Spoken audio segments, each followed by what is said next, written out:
Sir, ഉപരാഷ്ട്രപതിയായിരുന്ന Jagdeep Dhankhar അദ്ദേഹം രാജിവെച്ചതിനെ തുടർന്ന് നിരവധി ഊഹാപോഹങ്ങൾ പ്രചരിച്ചുകൊണ്ടിരിക്കുകയാണ്.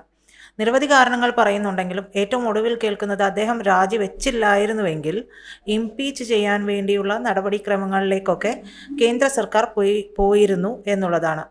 മറ്റൊന്ന് കേൾക്കുന്നത് മോദി നേരിട്ട് പറഞ്ഞു അദ്ദേഹം രാജിവെക്കണമെന്ന് നേരിട്ട് പറഞ്ഞു, അതിനുള്ള സാഹചര്യങ്ങൾ അദ്ദേഹം ഒരുക്കി എന്നൊക്കെ പറയുന്നു. അതൊക്കെ പറയുമ്പോഴും സത്യത്തിൽ അവിടെ സംഭവിച്ചത് എന്താണ് എന്നുള്ളതിനെക്കുറിച്ച് ഇതുവരെയും മാധ്യമങ്ങൾ ഒരു കൃത്യമായ വിവരം പുറത്തുവിട്ടിട്ടില്ല. സത്യത്തിൽ അവിടെ എന്താണ് സംഭവിച്ചത്? വൈകിട്ട് 4 മണിവരെ സഭ നിയന്ത്രിച്ചിരുന്ന ജഗ്ദീപ് ധൻഖർ എന്തിനാണ് പെട്ടെന്നൊരു രാജിപ്രഖ്യാപനം നടത്തിയത്? ജഗദീപ് ധങ്കർ എന്തിനാണ് രാജ്യപ്രഖ്യാപനം നടത്തിയത് എന്നതിനെ പറ്റി ഓരോ മാധ്യമങ്ങളും ഓരോ വ്യാഖ്യാനങ്ങൾ കൊടുക്കുന്നു. അദ്ദേഹം രാജിവെച്ചത് എന്തിനാണെന്ന് ഒരുപക്ഷെ അദ്ദേഹം തന്നെയാണ് പറയേണ്ടത്, അല്ലെങ്കിൽ അദ്ദേഹത്തിന്റെ ഉത്തരവാദിത്തപ്പെട്ടവർ പറയണം. പറയുന്ന വാർത്ത, ഒരുപക്ഷെ അദ്ദേഹം പറഞ്ഞിരിക്കുന്ന വാർത്ത രാജി കൊടുത്തിരിക്കുന്നതിനുള്ള കാരണം അദ്ദേഹത്തിന്റെ ആരോഗ്യ പ്രശ്നമാണ്. അപ്പം ആരോഗ്യ പ്രശ്നം ആദ്യം തന്നെ നമുക്ക് പറയാം, ആരോഗ്യ പ്രശ്നമുള്ള ഒരാൾ അങ്ങോട്ട് വീട്ടിൽ കയറി അടച്ചു മൂടി ഇരിക്കേണ്ട ഒരവസ്ഥയില്ല, അയാൾ ഏതെങ്കിലും ഹോസ്പിറ്റലിൽ അഡ്മിറ്റ് ചെയ്യണം. അപ്പൊ ആരോഗ്യ പ്രശ്നമല്ല കാരണമെന്ന് ഒരു സാധാരണക്കാരൻ എന്നുള്ള രീതിയിൽ നമുക്ക് ധരിക്കാം. അപ്പം ഇദ്ദേഹത്തിന്റെ പ്രശ്നം അല്ലെങ്കിൽ രാജിയിലേക്ക് ഉണ്ടാക്കിയ കാര്യം നമുക്ക് സംസാരിച്ചു വരുമ്പോൾ അവസാനം വരുമ്പോൾ പ്രേക്ഷകർക്ക് മനസ്സിലാവും. പക്ഷേ അതിനു മുമ്പ് മനസ്സിലാക്കേണ്ടത് ഇദ്ദേഹം ഇരിക്കുന്ന പോസ്റ്റ് അല്ലെങ്കിൽ ഇദ്ദേഹം ഇരുന്നിരുന്ന പോസ്റ്റ്, അതിനെപ്പറ്റിയൊക്കെ നമ്മൾ ഒരുപക്ഷെ സാധാരണക്കാരൻ അതിന്റെ വലിപ്പം അല്ലെങ്കിൽ ഈ ചർച്ച ചെയ്യുന്നവർക്കൊന്നും അതിന്റെ വലിപ്പത്തെ പറ്റി അറിയത്തില്ല. ഉപരാഷ്ട്രപതി എന്ന് പറയുന്ന പോസ്റ്റ് അദ്ദേഹം രാജിവെച്ചാലും രാജിവെച്ചില്ലേലും ഡയറക്റ്റ് ഇവിടുത്തെ ജനത്തിനെ ബാധിക്കുന്ന ഒരു പോസ്റ്റ് അല്ല. പക്ഷേ ഉപരാഷ്ട്രപതി, ഈ രാഷ്ട്രപതി അല്ലെങ്കിൽ സ്പീക്കർ സ്ഥാനങ്ങൾ, ഇപ്പം ഈ രാജ്യസഭയുടെ സ്പീക്കർ സ്ഥാനമാണ് ഉപരാഷ്ട്രപതി, അല്ലെങ്കിൽ ലോകസഭയിൽ ഈ സ്പീക്കർ ഉണ്ട്, ലോക്സഭാ സ്പീക്കർ ഉണ്ട്, നിയമസഭകളിലും ഒക്കെ സ്പീക്കർ ഉണ്ട്. സ്പീക്കർ ആയിട്ട് വരുന്ന ഒരാൾ ഭരിക്കുന്ന പാർട്ടിയുടെ ഭാഗമായിട്ട് അല്ലെങ്കിൽ അതിന് ഏറ്റവും വിശ്വസ്തതയുള്ള ആളായിട്ടാണ് സാധാരണ കാണാറ്. കാരണം അതിനെന്ന് പറഞ്ഞാൽ നിർണായകമായ തീരുമാനങ്ങൾ എടുക്കുന്നതിന് ഏറ്റവും കൂടുതൽ വലിപ്പമുള്ള അല്ലെങ്കിൽ തീരുമാനം എടുത്താൽ ആ തീരുമാനം തന്നെ അംഗീകരിക്കേണ്ടി വരുന്ന ഒരു വല്ലാത്ത പോസ്റ്റാണ്. വളരെയധികം അധികാരമുള്ള പോസ്റ്റാണ്. സാധാരണക്കാരൻ അറിയത്തില്ല. മുഖ്യമന്ത്രിക്കും പ്രധാനമന്ത്രിക്കും ചില ഘട്ടങ്ങളിൽ മുകളിൽ നിൽക്കുന്ന പോസ്റ്റ്, ചില ഘട്ടങ്ങളിലല്ല, എപ്പോഴും പ്രോട്ടോകോൾ അങ്ങനെ തന്നെയാണ്. പ്രധാനമന്ത്രിക്കും മുകളിലാണ് സ്പീക്കറിന്റെ പോസ്റ്റ്, സഭാധ്യക്ഷൻ. അപ്പം ഇദ്ദേഹം ഇരിക്കുന്ന പോസ്റ്റ് സാധാരണ BJP ഭരിച്ചുകൊണ്ടിരിക്കുന്ന ഒരു സമയത്ത് അല്ലെങ്കിൽ കോൺഗ്രസ് ഭരിച്ചുകൊണ്ടിരിക്കുന്ന സമയത്തായാലും പ്രധാനപ്പെട്ട പാർട്ടികൾ ഭരിച്ചുകൊണ്ടിരിക്കുന്ന സമയത്ത് ഇതുപോലെയുള്ള സ്പീക്കർ സ്ഥാനങ്ങൾ യാതൊരു കാരണവശാലും അവരുടെ കയ്യിലല്ലാത്ത ഒരു പാർട്ടിയെ ഏൽപ്പിക്കുന്ന ഒരവസ്ഥയില്ല. അതായത് BJP ആണെങ്കിൽ ലോകസഭയിലെ സ്പീക്കർ പ്രധാനമന്ത്രിയെ വേണമെങ്കിൽ പോലും അങ്ങനെ ചെയ്യത്തില്ല, മാറ്റി തീരുമാനിക്കും. പക്ഷെ സ്പീക്കറെ മാറ്റി തീരുമാനിക്കുന്നില്ല. ഇപ്പൊ തന്നെ രാജ്യസഭയിൽ ഈ സ്പീക്കറെ മാറ്റി തീരുമാനിക്കുന്ന ഒരു അവസ്ഥയിലാണ്. നിർണായക തീരുമാനങ്ങൾ എടുക്കുന്നതിനകത്ത് അല്ലെങ്കിൽ ചില നിർണായക ഘട്ടത്തിൽ ഇവരെടുക്കുന്ന തീരുമാനത്തിനാണ് വലിയ വലിപ്പമുള്ളത്. ആ തീരുമാനം ഒരുപക്ഷെ ഒരു മന്ത്രിസഭയുടെ നിലനിൽപ്പിനും അല്ലെങ്കിൽ ചില ബില്ലുകളുടെ കാര്യത്തിനും അല്ലെങ്കിൽ പ്രധാനപ്പെട്ട ചില കാര്യങ്ങൾ മുന്നോട്ട് കൊണ്ടുപോകുന്നതിനും സാധ്യമാകുന്നതാണ്. അല്ലെങ്കിൽ അവിടെ വെച്ചത് പൊളിയുന്നതിനും ആ തീരുമാനം എതിരെയാണെങ്കിൽ പൊളിയുന്നതിനും. അപ്പൊ അതിനൊരു ഉദാഹരണം ഞാൻ പറഞ്ഞുതരാം. വാജ്പേയി ഇരുന്ന സമയത്ത്, വാജ്പേയി ഭരിച്ചുകൊണ്ടിരുന്ന സമയത്ത് അദ്ദേഹത്തിനെതിരെ ഒരു അവിശ്വാസ പ്രമേയം വന്നു. അന്ന് കോൺഗ്രസ് അവിശ്വാസ പ്രമേയം കൊണ്ടുവന്നു. 13 മാസം ഭരിച്ചതിന് ശേഷം അദ്ദേഹം രാജിവെക്കേണ്ട ഒരു അവസ്ഥ വന്നത്. അന്നത്തെ സ്പീക്കറായിരുന്നു GMC, എനിക്കൊന്ന് ബാലയോഗി, TMCയുടെ ആളാണ്. അദ്ദേഹത്തെയായിരുന്നു സ്പീക്കറായിട്ട് വെച്ചിരുന്നത്. ഈ സ്പീക്കർ അന്ന് ഒറീസയിൽ നിന്നുള്ള ഒരു MP, ഒറീസയിൽ കോൺഗ്രസ് അധികാരത്തിൽ വരുന്നതിന് വേണ്ടി ആ MP ഈ പറയുന്നത് പോലെ ഈ ലോക്സഭ MP ആയിരുന്നു. അദ്ദേഹത്തെ പിടിച്ച് മുഖ്യമന്ത്രിയാക്കി, ഒറീസ മുഖ്യമന്ത്രിയാക്കി. ഈ അവിശ്വാസ പ്രമേയം വരുന്നതിന് ഒരു 3 മാസം മുമ്പ്. എനിക്ക് തോന്നുന്നു അദ്ദേഹത്തിന്റെ പേര് സിൻഹർ ഗമാൻ, ഒറീസ, അന്ന് അദ്ദേഹം മുഖ്യമന്ത്രിയായി.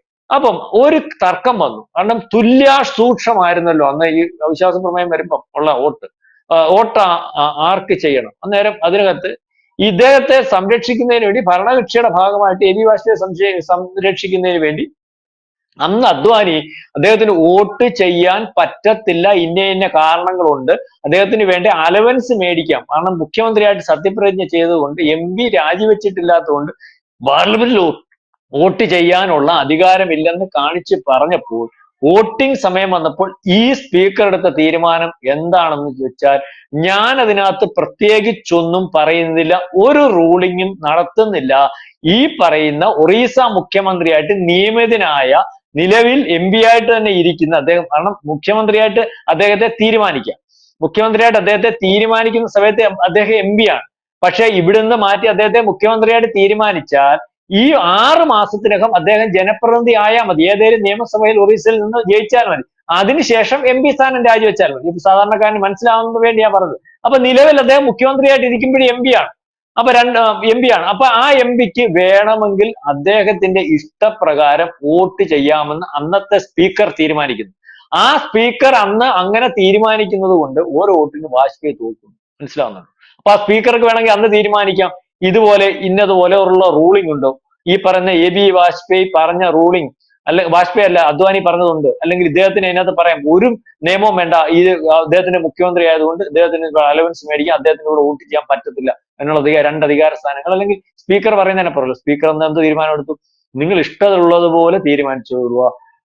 BJPക്ക് അനുകൂലമായിട്ടൊരു തീരുമാനം അന്ന് TMCയുടെ ഈ സ്പീക്കർ എടുത്തു കൊടുക്കാത്തതുകൊണ്ടാണ് അന്ന് ആ മന്ത്രിസഭ. അപ്പൊ ഞാൻ ഈ പറഞ്ഞു ഇത്രയ്ക്ക് പ്രധാനപ്പെട്ട നിർണായകമായിട്ടുള്ള തീരുമാനങ്ങൾ എടുക്കാൻ പ്രാപ്തമായിട്ടുള്ള പോസ്റ്റാണ് സ്പീക്കർമാരായിട്ടുള്ള പോസ്റ്റ്. രാജ്യസഭയിലെ ആയാലും കൊള്ളാം, ലോകസഭയിലെ ആയാലും. ലോകസഭയിൽ സ്പീക്കർ വേറെ, രാജ്യസഭയിൽ ഈ സ്പീക്കറുടെ അധികാരത്തിലിരിക്കുന്ന ഉപരാഷ്ട്രപതി. ആ സ്ഥാനത്താണ് BJPക്ക് അപ്പുറം നിൽക്കുന്ന, അല്ലെങ്കിൽ വളരെ കുറഞ്ഞ സമയം കൊണ്ട് ഒരുപക്ഷെ BJPക്ക് അകത്ത് വന്നിരുന്ന ധൻഖറിനെ പോസ്റ്റ് ചെയ്യുന്നത്. അപ്പൊ ധൻഖറിനെ BJPക്ക് അകത്ത് അത്തരത്തിലൊരു വലിയ പോസ്റ്റ് കൊടുക്കണമെങ്കിൽ അദ്ദേഹത്തിനൊരു വിശ്വാസ്യത ഉണ്ടല്ലോ, കാര്യങ്ങൾ ഏൽപ്പിച്ചാൽ നടക്കും. ഇയാൾ നേരത്തെ കോൺഗ്രസ് ആയിരുന്നു, ഏതാണ്ട് SPO BSP ഏതാണ്ടൊക്കെ പാർട്ടി ഉണ്ട്. കോൺഗ്രസ് ആയിരുന്നു എന്തായാലും, അതിന് മുമ്പ് വേറെ പാർട്ടികളൊക്കെ ഉണ്ട്. അപ്പം ഇതിനകത്ത് ചില കാര്യങ്ങൾക്കകത്ത് കൂടെ വയ്ക്കുന്നത് കൊണ്ട് ആക്കി എന്നുള്ളതാണ്. സാധാരണ BJP അല്ലെങ്കിൽ RSS അങ്ങനത്തെ ഒരു തീരുമാനം എടുക്കത്തില്ല. നമ്മൾ കണ്ടില്ലേ, പ്രധാനമന്ത്രി ആരാ? അവരുടെ സ്വയം സേവകന്. രാഷ്ട്രപതി ആരാ? സ്വയം സേവകന്. പ്രധാനപ്പെട്ട വകുപ്പിലിരിക്കുന്ന ആൾക്കാരൊക്കെ ആരാ? RSSകാര്. അപ്പൊ ഇതിനകത്ത് ഒരു RSSകാരെ തീരുമാനം, ഇതുവരെ ഇരുന്നത് RSSകാരൻ അറിയാമല്ലോ, നേരത്തെ ഇരുന്നത് പക്ക കേന്ദ്രമന്ത്രിയായിട്ടിരുന്ന RSSകാരനായിരുന്നല്ലോ നേരത്തെ ഉപരാഷ്ട്രപതി. ഇദ്ദേഹത്തെ തീരുമാനിക്കുന്നു. പക്ഷെ ഇദ്ദേഹത്തെ തീരുമാനിച്ചു കഴിഞ്ഞപ്പോൾ BJPക്ക് അരോസരം ഉണ്ടാകുന്ന ചില തീരുമാനങ്ങൾ ഇദ്ദേഹം പുറത്ത് എടുത്തുകൊണ്ടിരുന്ന് ശ്രദ്ധിക്കാത്തതുകൊണ്ടാണ്. ഒരുപക്ഷെ ഇദ്ദേഹത്തിന്റെ പല തീരുമാനങ്ങളും ഇപ്പോഴത്തെ കൃഷിമന്ത്രിയായിട്ടിരിക്കുന്ന ചൗഹാന്റെ അടുത്ത് ഒരുപക്ഷെ പരസ്യമായിട്ട് ഇദ്ദേഹം ഷൗട്ട് ചെയ്തു. കാരണം അദ്ദേഹം നേരത്തെ മുഖ്യമന്ത്രിയായിട്ടിരുന്നതും വളരെ മാന്യമായിട്ടുള്ള ഒരു കക്ഷി. അതായത് ക്യാബിനറ്റ് റാങ്ക് മന്ത്രിക്കെതിരെ പരസ്യമായിട്ട് ഒരു സ്റ്റേജ് വെച്ച് നിങ്ങൾ എന്താണ് കർഷക സമരം, നിങ്ങൾ എന്താണ് കൈകാര്യം ചെയ്യാത്തത്, നിങ്ങളൊക്കെ എന്തിനിരിക്കുകയാണ്, കർഷകരുടെ കാര്യങ്ങൾ നോക്കുന്നത് പരസ്യമായിട്ട്. അപ്പൊ അതായത് പരോക്ഷമായിട്ട് ഈ പറഞ്ഞ ഇദ്ദേഹത്തിന്റെ അധികാരം കാണിക്കുന്നതിന് വേണ്ടി BJPയുടെ ഉയർന്ന നേതാക്കന്മാരെയും ഒരുപക്ഷെ ക്യാബിനറ്റ് റാങ്കിലിരിക്കുന്ന മന്ത്രിമാരെ ഉൾപ്പെടെ ഇദ്ദേഹം ആക്ഷേപിക്കുന്നതായിട്ട് വരും. അതുപോലെ തന്നെ ഇദ്ദേഹത്തിന്റെ ഫോട്ടോകൾ പ്രധാനമന്ത്രിയുടെയും രാഷ്ട്രപതിയുടെയും മാത്രം പോസ്റ്റ് ചെയ്തിട്ടുള്ള ചില സ്ഥലങ്ങളിൽ ഇദ്ദേഹത്തിന്റെ ഫോട്ടോ വെക്കണമെന്ന് ഇദ്ദേഹം വാശി പിടിക്കുന്നു. അതുപോലെ തന്നെ ഇദ്ദേഹം വേറെ കാര്യം പഠിച്ചു. American vice president JD Vance ഇവിടെ വന്ന് പറഞ്ഞ് ഞാനുമായിട്ട് ചർച്ച ചെയ്യണം. അന്നേരം ഔദ്യോഗികമായിട്ട് പുള്ളിക്ക് അറിയിപ്പ് കൊടുക്കുന്നുണ്ട്, നിങ്ങളുമായിട്ടല്ലേ ചർച്ച ചെയ്യാൻ പോകുന്നത്. അയാള് അവിടുത്തെ പ്രസിഡന്റിന്റെ പ്രതിനിധിയായിട്ട് ഇവിടെ വന്ന, അതുകൊണ്ട് പ്രധാനമന്ത്രിയായിട്ടായിരിക്കണം അദ്ദേഹത്തിന്റെ ചർച്ച എന്ന് പറയുന്നത്. അപ്പൊ ഇങ്ങനെ ഇദ്ദേഹത്തിന്റെ അധികാരങ്ങൾ പലയിടത്തും എടുത്തു പ്രയോഗിക്കുന്നതിന് വേണ്ടി ഇദ്ദേഹം ഇറങ്ങിത്തിരിക്കുന്ന ഒരവസ്ഥ. ഇടയ്ക്ക് വെച്ചറിയാമല്ലോ, ഒരു പൈസ പിടിച്ച ഒരു കേസ് ഹൈക്കോടതിയിലെ ഒരു ജഡ്ജിയുടെ, സുപ്രീം കോടതി ജഡ്ജിയുടെ അവിടെ അദ്ദേഹം പറഞ്ഞ FIR ഇട്ട് കേസ് എടുക്കണം, ന്യായമായ കാര്യം. പക്ഷെ അതിനുശേഷം ഈ ഇതിനകത്ത് ഒരു കേന്ദ്ര ഗവൺമെന്റും അല്ലെങ്കിൽ സുപ്രീം കോടതിയൊക്കെ തമ്മിൽ ഒരു ബന്ധമുണ്ടെന്നല്ല, അവർ തമ്മിലൊക്കെ ഒരു കാര്യമുണ്ട്. അപ്പം സുപ്രീം കോടതി അന്ന് ഇതിനകത്തൊരു തീരുമാനം എടുത്തിട്ട് അതിന്റെ ഒരു ബൈൻഡിങ്സ് ഈ പറഞ്ഞ പോലെ പ്രസിഡന്റിനും രാഷ്ട്രപതിക്കും കൊടുത്തതിന് ശേഷവും വീണ്ടും പ്രതിപക്ഷത്തിന്റെ ഭാഗം സംസാരിക്കുന്ന പോലെ വീണ്ടും കേസെടുക്കണം എന്ന് പറയുന്ന ഒരു അവസ്ഥയുണ്ട്. അപ്പൊ അത് BJPക്ക് അല്ലെങ്കിൽ പല തീരുമാനങ്ങളും എടുക്കുന്നതിന് അത് ബുദ്ധിമുട്ടുണ്ടാകുന്ന ഒരവസ്ഥ വന്നു. ഈ പറയുന്ന പോലെ പ്രധാനപ്പെട്ട പോസ്റ്റിൽ ഇരുന്നുകൊണ്ട് പ്രതിപക്ഷത്തെ ആനുകൂല്യം കൊടുക്കുന്ന ഒരവസ്ഥ വന്നു. ഏറ്റവും അവസാനം ഈ ലോകസഭ അല്ലെങ്കിൽ സമ്മേളനം കൂടുന്നതിന് തൊട്ട് മുമ്പ് 2 ദിവസം മുമ്പ് ഈ കെജ്രിവാൾ ഇദ്ദേഹത്തെ കാണാൻ വരുന്നു. കെജ്രിവാളിനെ അറിയാമല്ലോ, ഡൽഹിയിലെ കാര്യത്തെ അറിയാമല്ലോ. ആ ഡൽഹിയിൽ നിന്ന് അദ്ദേഹത്തിന്റെ ഭരണം മാറ്റുന്നതിന് വേണ്ടി എത്ര പ്രയാസപ്പെട്ട് അദ്ദേഹത്തെ മാറ്റി നിർത്തി. ഒരുപക്ഷെ BJPക്ക് ഏറ്റവും വലിയ ശത്രുതയിൽ അല്ലെങ്കിൽ നിൽക്കുന്ന പാർട്ടിയായിട്ടുള്ള ആൾ ഈ BJP കെജ്രിവാളിനെ തീർക്കാൻ നിൽക്കുന്ന സമയത്ത് ഇദ്ദേഹം പറയോ, നിങ്ങൾ രാജ്യസഭ വരണം, നിങ്ങൾ രാജ്യസഭയിൽ എങ്ങനെ വന്നാലും നിങ്ങൾ അവിടുത്തെ നേതാവാകും, അനൗദ്യോഗികമായിട്ട് നിങ്ങൾ നേതാവ് അല്ലെങ്കിൽ പോലും നിങ്ങളെ എല്ലാം അംഗീകരിക്കും, നിങ്ങൾക്ക് വലിയ പോസ്റ്റ് ഉണ്ട്. ഇത് ഈ BJPയുടെ ഭാഗമായിട്ട് വന്നുകൊണ്ട് പറയേണ്ട കാര്യം അദ്ദേഹത്തിനല്ലോ. എന്നിട്ട് ഈ പറയുന്ന കാര്യം വെളിയിൽ പറയേണ്ട കാര്യമില്ലല്ലോ. അതിനുശേഷം കോൺഗ്രസിന്റെ പ്രസിഡന്റ് മല്ലികാർജുന ഖാർഗെ, രാജ്യസഭയിൽ അദ്ദേഹത്തിന് അധികാരമാണ്. അദ്ദേഹത്തിന് അധികാരപ്പെട്ടതിന് അപ്പുറം സമയം കൊടുക്കുന്നു, അല്ലെങ്കിൽ നിയന്ത്രിക്കാതെ വരുന്നു, അല്ലെങ്കിൽ ഒരു പ്രതിപക്ഷ പാർട്ടിയുടെ അല്ലെങ്കിൽ കോൺഗ്രസ് പ്രസിഡന്റ് എന്താണ് പറയുന്നത്, BJPക്കെതിരെയല്ലേ പറയുന്നത്. അല്ലെങ്കിൽ അതിന് അപ്പം അധികാരമില്ലാത്ത അല്ലെങ്കിൽ അനുവദിക്കാത്ത രീതിയിൽ അതിന് അദ്ദേഹത്തെ അനുവദിക്കാത്ത രീതിയിൽ അല്ലെങ്കിൽ ചിട്ടയല്ലാത്ത രീതിയിൽ അവിടുത്തെ രാജ്യസഭ നിയമമല്ലാത്ത രീതിയിൽ അദ്ദേഹത്തിന് എന്ത് പറയാനും അനുവാദം എത്രയും സമയം കൊടുക്കുന്നു. അന്നൊരു പക്ഷേ അന്ന് എനിക്ക് തോന്നുന്നു JP നദ്ദ ഇദ്ദേഹത്തിന് ചൂടാവുന്ന ഒക്കെ അവസരമുണ്ടായി. അപ്പൊ ഈ രീതിയിലേക്കുള്ള ഒരു പോക്ക് വളരെ കൃത്യമായിട്ട് പോകുന്ന ഒരു അവസ്ഥയുണ്ടായി. ഈ പറയുന്നത് പോലെ സുപ്രീം കോടതിക്കെതിരെ സംസാരിച്ചപ്പോൾ ആദ്യമേ ചോദിച്ചോട്ടെ, ഇംപീച്ച്മെന്റിന്റെ കാര്യം ഞാൻ പറഞ്ഞുകൊണ്ടാണ് സംസാരിച്ചപ്പോൾ ഇതുവരെ ഇല്ലാത്ത കാര്യം അല്ലെങ്കിൽ സുപ്രീം കോടതിയും കേന്ദ്ര ഗവൺമെന്റും തമ്മിൽ അതിനകത്ത് അയാള് കുറ്റക്കാരനാണ്, അയാൾക്ക് ഇന്ന രീതിയിൽ എടുക്കാമെന്ന് പറഞ്ഞപ്പോൾ വീണ്ടും ഒരു കോടതിയുടെ ഒരു വിഷയം വന്നപ്പോൾ ഒരുപക്ഷെ കേന്ദ്ര ഗവൺമെന്റ് സൈലന്റ് ആയപ്പോൾ കോടതിക്കെതിരെ നേരത്തെ പറഞ്ഞിരുന്ന കാര്യം പോലും ഇംപീച്ച്മെന്റ് എന്നുള്ള രീതിയിലേക്ക് പോകാത്ത ഒരവസ്ഥ അല്ലെങ്കിൽ ഒക്കെ വന്നപ്പോൾ കോടതി വന്നപ്പോൾ ഇദ്ദേഹം വീണ്ടും പ്രതിപക്ഷത്തിന്റെ മാത്രം ഒപ്പിട്ട ഈ പറയുന്ന ഇദ്ദേഹത്തിന്റെ ഭാഗമായിട്ടല്ല കോടതിയിലെ ജഡ്ജിക്കെതിരെ ഒരു നീക്കം നടത്തി. അത് ലോക്സഭയിൽ വന്നു, രാജ്യസഭയിൽ വന്നു. ലോക്സഭയിലും രാജ്യസഭയിലും ഈ പരാതി ഒരുപോലെ വന്നപ്പോൾ ഇത് രണ്ടും കൂടെ വരുന്ന സമയത്ത് ഒരുപക്ഷെ ഇദ്ദേഹത്തിന് മാറ്റിവെക്കാം. അങ്ങനെ ഉള്ള രീതിയിലേക്ക് ഒന്നുള്ള കാര്യങ്ങൾ, അതായത് വരള പർപ്പസ്ഫുള്ളി ആരൊക്കെയോ പറഞ്ഞ അനുസരിച്ച് പ്രതിപക്ഷത്തിന്റെയും അല്ലെങ്കിൽ BJPയുടെ ശത്രുക്കളുടെ ഭാഗമായിട്ട് നിന്ന് പോകുന്ന രീതിയിൽ പല തീരുമാനങ്ങളും ഉണ്ടായി. അത്തരത്തിൽ തീരുമാനങ്ങൾ വന്നപ്പോൾ തന്നെയാണ് ഒരുപക്ഷെ ഇദ്ദേഹത്തിന്റെ രാജിയുടെ മണിക്കൂറുകൾക്ക് മുമ്പ് രാജ്നാഥ് സിംഗ് എന്ന് പറയുന്ന കേന്ദ്ര ക്യാബിനറ്റ് മന്ത്രിയുടെ അവിടെ BJPയുടെ പ്രധാനപ്പെട്ട നേതാക്കന്മാർ ഏതാണ്ട് 60-70ഓളം വരുന്ന രാജ്യസഭയിലെ അല്ലെങ്കിൽ MP മാർ ഒന്നിച്ചു കൂടുകയും ആ MP മാരുടെ കയ്യിൽ നിന്ന് ഈ പറയുന്ന രാജ്നാഥ് സിംഗ് ഒപ്പിട്ട് ബ്ലാങ്ക് പേപ്പറിൽ ഒപ്പിട്ട് മേടിക്കുകയും ചെയ്തതിന് ശേഷമാണ് ഇദ്ദേഹത്തിന്റെ രാജി. അതായത് ഈ പറയുന്ന MP മാർ കൂടിയാലോചിച്ച് എന്ത് ചെയ്യും, അല്ലെങ്കിൽ BJPക്കെതിരെ വളരെ കൃത്യമായിട്ടുള്ള നീക്കം നടത്തുന്ന ആൾ, അല്ലെങ്കിൽ ആ നീക്കത്തിന്റെ പിറകിൽ എന്തൊക്കെ ഉരുണ്ടുകൂടുന്നു, നമ്മൾ വെളിയിലറിയാത്ത കാര്യങ്ങൾ ഉരുണ്ടുകൂടുന്നു, അല്ലെങ്കിൽ അത് BJP വെളിയിൽ വിടാതിരിക്കുന്നു, അല്ലെങ്കിൽ ധൻഖർ നാളെക്കാലത്തെ പറഞ്ഞാലേ ഒക്കത്തുള്ളൂ, ഇപ്പോൾ അദ്ദേഹം പറഞ്ഞിട്ടില്ല, പെരയ്ക്കകത്ത് കയറി അടച്ചിരിക്കുന്നു, ഒരു വലിയ ദുരൂഹത അതിന്റെ പുറകിലുണ്ട്. എന്തായാലും BJP നീക്കുവാൻ തീരുമാനിക്കുന്നുണ്ട്. ഒരു കാര്യം ധൻഖർ മനസ്സിലാക്കണം, നമ്മളെല്ലാം മനസ്സിലാക്കണം, BJP ഒരു കാര്യം തീരുമാനിച്ചാൽ തീരുമാനിക്കാൻ പറ്റും, കാരണം അതിന്റെ പുറകിൽ RSS ആണ്. ഇതിനെക്കാട്ടി വലിയ കുതിപ്പ് കുതിച്ച ആളാണ് മഹാരാഷ്ട്രയിൽ, ലോക്സഭയിലെ മഹാരാഷ്ട്രയില് ഈ പറഞ്ഞ ശിവസേനയുടെ അറിയാമല്ലോ, ബാൽ താക്കറയുടെ മകൻ ഇപ്പൊ എവിടെ പോയി?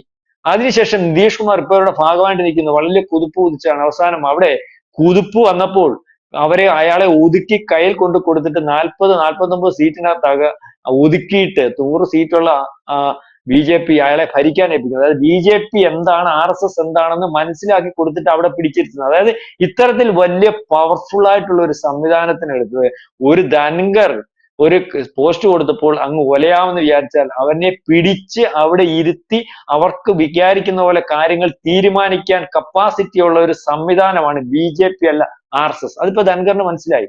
കാരണം ആ ഒപ്പിടിയലോടുകൂടി ധൻഖറിന് മനസ്സിലായി എനിക്കെതിരെയുള്ള നീക്കമാണ്, അതായത് ഭൂരിപക്ഷം അവർക്കാണ്, ഒരുപക്ഷെ നാളെ കാലത്ത് ഉപരാഷ്ട്രപതിയായിട്ട് ഇരിക്കുന്ന എനിക്കെതിരെ ഒരു ഇംപീച്ച്മെന്റ് കൊണ്ടുവരാൻ BJPക്ക് വേണമെങ്കിൽ സാധിക്കും. അതുകൊണ്ട് പറഞ്ഞാൽ കേട്ടേ മതിയാകൂ. അതാണ് അതിനു മുമ്പ് ഇദ്ദേഹം രാജിവെക്കുന്നതിന് മുമ്പ് ലോക്സഭാ സെക്രട്ടറി ഇദ്ദേഹത്തെ വിളിച്ച് സംസാരിച്ച് ഔദ്യോഗികമായിട്ട് നിങ്ങൾ പാർട്ടിക്കെതിരെയും അല്ലെങ്കിൽ സംവിധാനത്തിനെതിരെയും പല നീക്കങ്ങൾ നടത്തുന്നു.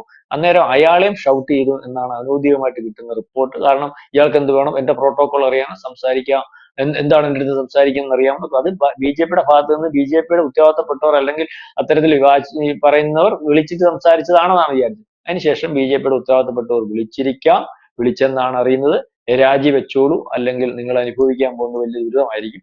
അതുകൊണ്ട് ഭയന്ന് രാജിവെച്ചു. ഇതുവരെ എന്തുകൊണ്ട് രാജിവെച്ചു എന്ന് ചോദിച്ചപ്പോൾ അതുവരെ ഇല്ലാത്ത അസുഖം എനിക്ക് ഉണ്ടായിരുന്നു. അല്ലെ, അസുഖമൊക്കെ അദ്ദേഹത്തിനുണ്ട്. പ്രായാധികം 74 വയസ്സുള്ള ഒരു മനുഷ്യൻ ഉണ്ടാകുന്ന അസുഖങ്ങളൊക്കെ ഉണ്ട്, അല്ലെങ്കിൽ പ്രശ്നങ്ങളൊക്കെ ഉണ്ട്. അസുഖമുള്ള ആൾക്ക് ആ അസുഖത്തിൽ ഇരിക്കുന്നത് തന്നെയാണല്ലോ ചികിത്സിക്കാനും അല്ലെങ്കിൽ ഏറ്റവും വലിയ കരുതലിലും പ്രോട്ടോകോളും അനുസരിച്ച് അത് അവർ ഓവർകം ചെയ്യാൻ നല്ലത്. അപ്പം വേണമെങ്കിൽ ഈ പറയുന്ന പോലെ അദ്ദേഹത്തിന് മാറിയിരിക്കാമല്ലോ. ഇത്രയും ദിവസം ഔദ്യോഗികമായിട്ട് 2027 വരെ അസുഖമാണെന്ന് പറഞ്ഞാൽ മാറിയിരുന്ന ഈ സഭ നിയന്ത്രിക്കുന്നതിന് ഉത്തരവാദിത്തപ്പെട്ട വേറെ ആളിനെ ഏൽപ്പിച്ചാൽ മതി, അല്ലെങ്കിൽ അതിനൊക്കെയുള്ള സംവിധാനങ്ങളുണ്ട്. കാരണം സ്പീക്കർമാരായിട്ട് വളരെ കൂടുതൽ ആൾക്കാരുണ്ട്. അപ്പൊ അതൊന്നുമല്ല കാര്യം. BJPയെ ചതിച്ചു, BJPയെ വഞ്ചിച്ചു, BJPക്ക് തൃപ്തിയില്ലാത്ത കാര്യങ്ങൾ ചെയ്യുന്നതിനും അധികാര സ്ഥാനങ്ങൾ ഒരുപക്ഷെ BJPയുടെ ഉത്തരവാദിത്തപ്പെട്ട വലിയ വലിയ നേതാക്കൾക്ക് അപ്പുറമാണ് എനിക്കുള്ളത് എന്നുള്ള രീതിയിൽ പൊതുജനത്തെ ധരിപ്പിക്കാനും ചില തീരുമാനങ്ങൾ എടുക്കാനും ഒരുപക്ഷെ പണ്ട് ഈ പറയുന്ന രാജീവ് ഗാന്ധിയെ അട്ടിമറിച്ചതുപോലെ, അല്ലെങ്കിൽ 3/2 ഭൂരിപക്ഷം ഉണ്ടായിരുന്ന ആ അന്നത്തെ രാജീവ് ഗാന്ധിയെ അട്ടിമറിച്ച് അന്ന് VP സിംഗ് മറിച്ചിട്ടതുപോലെ മറിക്കാൻ സാധ്യമാകുന്ന ഒരു ഗവൺമെന്റേ ഉള്ളൂ എന്ന് ധരിപ്പിച്ച് നമ്മുടെ ചിന്തയാണ്, ധരിപ്പിച്ച് ആരെങ്കിലും ഇദ്ദേഹത്തിന്റെ കൂടെ കൂടിയതാണോ?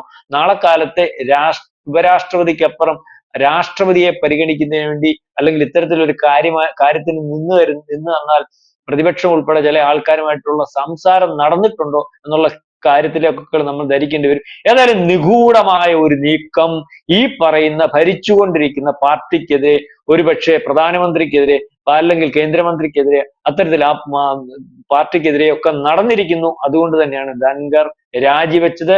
ധൻഖർ സ്വമേധയാ രാജിവെച്ചതല്ല, ഉറപ്പായിട്ടും ഉത്തരവാദിത്തപ്പെട്ടവർ പറഞ്ഞു രാജിവെപ്പിച്ചതാണ്. രാജിവെച്ചില്ലെങ്കിൽ അതിന്റെ ഭവിഷ്യത്തുകൾ അനുഭവിക്കും എന്ന് കണ്ട് ധൻഖർ രാജിവെച്ചു എന്ന് വേണം മനസ്സിലാക്കാൻ.